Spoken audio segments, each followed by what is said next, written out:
ऐसे ज्ञानी बन जाओ, चिंतन करो, अपने आप को उत्तम गति में ले जाओ। ऐसे अल्फाबेट कितने उदाहरण मैं दे दूं, लेकिन ABCD जो 26 अक्षर का क्या सिखाता है, जानवर बना देता है।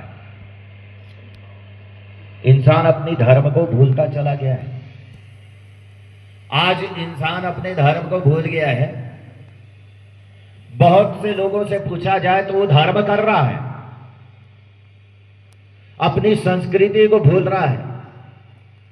अगर किसी से पूछ लिया जाए, यहां पर कितने लोगों को, शायद अधिकांश लोगों को पता नहीं होगा कि हमारी धर्म की पुस्तक क्या है।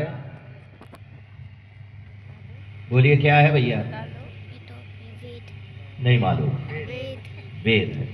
एक सज्जन हमारे बैठे हुए हैं, आदरणीय रमेश, उन्होंने बताया वेद हमारी धर्म की पुस्तक वेद है। लेकिन अगर एक मुसलमान से पूछ लिया जाए तुम्हारे धर्म की पुस्तक क्या है, तो एक स्वर में अगर 10 लोग हैं तो 10 लोग बताएंगे क्या है, कुरान।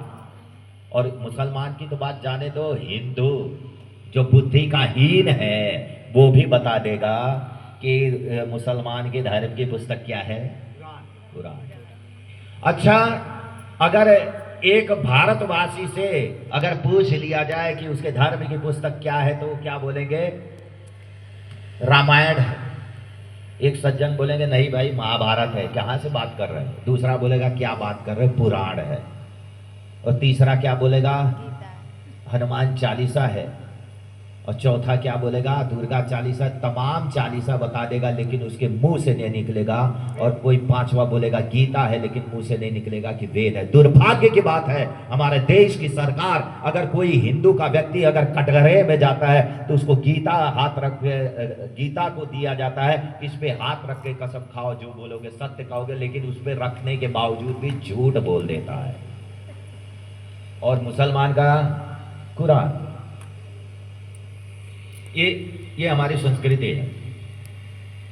ये हमारी संस्कृति कैसी हो गई है कि जो वेद को, लोग कहते हैं वेद नहीं समझ में आता है, वेद को नहीं समझता। मैं आपको एक परिभाषा देता हूं, अगर आप समझे, महापुरुषों को हम जब याद करते हैं,